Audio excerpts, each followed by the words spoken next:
Hey guys, so I wanted to come on and do a video that I had mentioned a little while ago that get some pretty good response as far as people wanting the information, and that's going to be on post-show nutrition.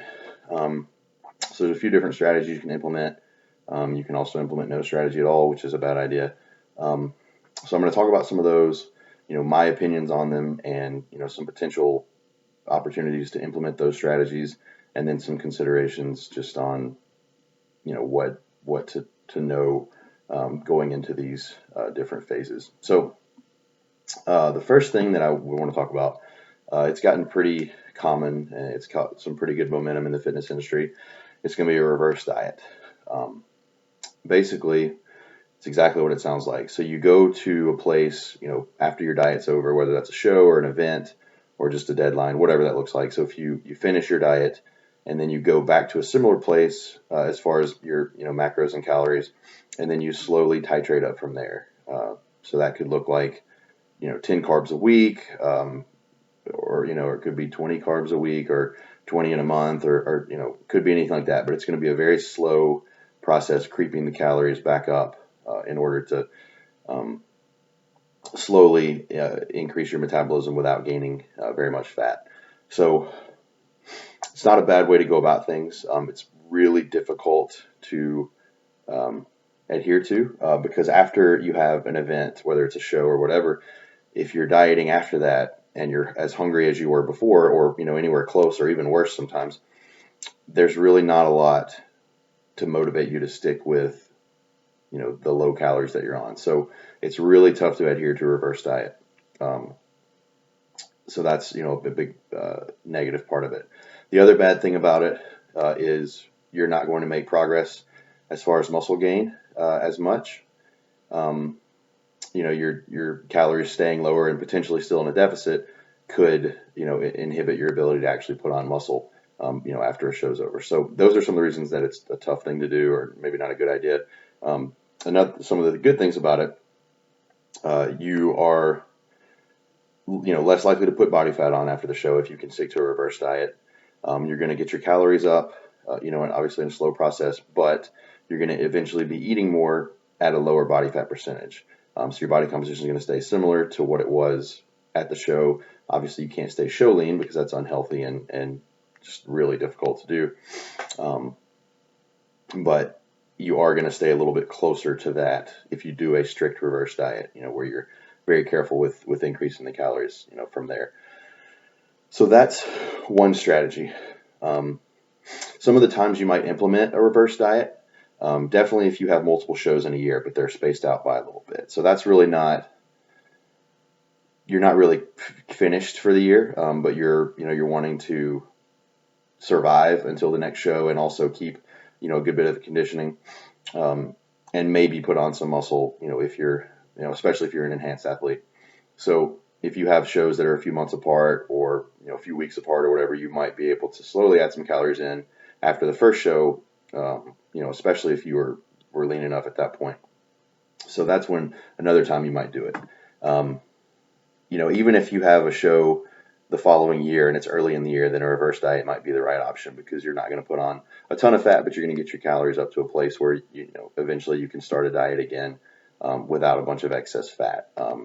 That would be really key for athletes that don't need to put on a ton of muscle, between competitions. So if you're, a bikini athlete, or um, a men's physique athlete, or a larger classic guy who's close to his weight cap or something like that, then it might be a good idea to reverse and get your body in a place where it's maintaining a lower body fat on higher calories, because you've already achieved a pretty low body fat. So if you can reverse from there, then each show after that, in theory, should be a little bit easier to diet for, as long as you give yourself enough time and do get your calories up to a high enough place to where your body will respond to dropping the calories. So that's a reverse diet. It's definitely, like I said, it's definitely gotten a lot of popularity lately. But as difficult as it is to adhere to, and the problems that it causes with, um, muscle gain and that sort of thing, it's not as good of an idea as we used to think it was. But there is still a time and place for it, of course. So the other thing, or the next thing I want to talk about is called a recovery diet. And so this is very similar to reverse, but in the initial stages of it, you are increasing calories to a higher place. So something that's going to be a little more like a normal maintenance for you without an adapted metabolism.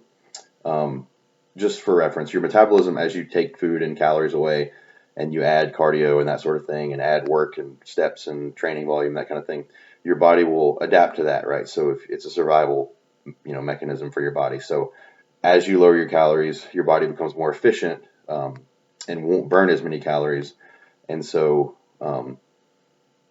that's why it's, your maintenance can actually change. Even if you were to plug into a calculator and get a certain number, your body may not actually be maintaining at that number. It might be lower. So if you were to eat whatever maintenance some calculator gave you, you'd be putting on fat because your body's adapted to a lower intake. So just a side note for that. But anyway, so back to the recovery diet. I have to give credit to the 3DMJ team. If you guys know who they are, they're a pretty big natural bodybuilding coaching team. They put out a lot of good information and stuff, but this is something they sort of coined. So basically, the reasons this is bad, I'll start with that because it's how I did on the reverse diet. You're going to put on more body fat a lot more quickly. It doesn't have to be to a point where you become uncomfortable or obese or anything, or where you put on too much fat, but you want to get to a place where your hormones can regulate, and so that your body fat can get back to normal place.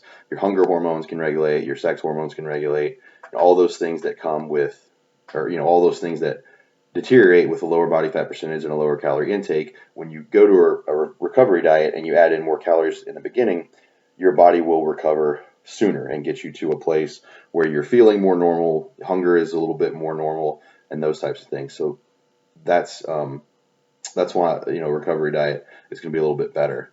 But like I said, you do put on some more body fat in the beginning. That's really kind of the only negative about it, other than if you do have a show close, recovery diet is probably not a good idea because your metabolism is going to take a little bit of time to catch up to where your new maintenance or your new intake is, and so losing body fat might be a little bit tougher sooner with a recovery diet. Some other issues you might have some digestive issues and that kind of thing, from increasing your food intake. That's why it's important to make sure you're choosing foods that, agree with your digestive system. And, in the reverse diet, obviously that's important as well, but you're going to have less, gastric distress if you're slowly adding the calories back in. So the other thing with the recovery, like I said, is going to be a little bit tougher on your digestive system potentially. So it's important to sort of supplement that with maybe some digestive enzymes, probiotics, and that sort of thing. So those are the negatives of the recovery diet. I kind of mentioned this also, but with the recovery diet, the benefit is you get your hormones healed faster and you start to feel a little more normal. Another thing that happens a little sooner, if you add body fat sooner, is your joints will feel much better. A lot of times people will get to a show, the last couple of weeks of a prep or last few weeks of a prep, and your joints will start to ache because of your low body fat. Some people even talk about having, sore feet because there's no cushion on the bottom because the body fat's gone from there. So those types of things with a recovery diet are going to come back much quicker, which is ultimately going to lead to, better performance in the gym, better muscle gain, and just a better overall feel, in life in general. So for the most part, most people are going to want to do a recovery diet unless they're just really wanting to stay lean for some reason, or if the time frame calls for the reverse. So recovery diets make more sense for most people, but a recovery diet is not just eating whatever you want because you're hungry. Like that's not how that works. So it's important to still be careful and to maintain a specific calorie intake so that you're not blowing up post show and ending up with high blood pressure issues or a bunch of body fat, or again, gastric distress and that sort of thing. So those are the two, probably healthiest and most logical ways to come out of a show, especially if you're a natural athlete. Now, there's one more strategy that, I've sort of adopted lately, that I used to be pretty against, but now I've sort of bought into it lately. And this is just kind of my opinion on it because there's not really that I'm aware of any data that supports what I'm about to say, but a rebound post show, with the intention of putting on a large amount of muscle mass. I don't think for a natural athlete that's how that works. I think you end up just getting fat. But I think, with anabolics in the mix, you are, in a good place to grow post show. So if you want to get into a place where you're eating, a pretty big surplus post show, because you need to grow a lot as an open bodybuilder or a classic competitor that has a lot of weight to gain, or even a men's physique guy, that has weight, or even any of the female divisions where, you've got to put on a lot of muscle. And if you don't have, as much as you need at that point, then a rebound might be a good idea. I would say probably more for males than females, just because of potential, hormone repercussions with adding a lot of food back in really quickly and body fat and that kind of thing. That's a different topic, but for, mostly for male guys that need to put on, or male competitors need to put on a lot of muscle at once, or, within a certain time frame, the rebound's probably going to be, a decent strategy. It's important still, though, to make sure you monitor blood pressure and, digestion and that sort of thing, so that you're not putting your body through a lot of stress. A side note on that with the enhanced athletes, post show, I don't think that's a great time to blast a bunch of drugs. You're already in a place where you're putting your body at risk with, the excessive calorie intake, and you're going to grow with more calories, and anabolics. So more anabolics is probably not the answer in that situation. So that's a topic for another video, but I just wanted to give a kind of a side note on post show rebound for, bigger competitors. So those are the kind of, three categories that I would say are, commonly used post show. And I think, like I said, they all kind of have their own applications. So, I mean, and I think I maybe forgot to mention on the recovery diet, you go to a maintenance place and then you slowly titrate up like a reverse diet, but you just start from a much higher place.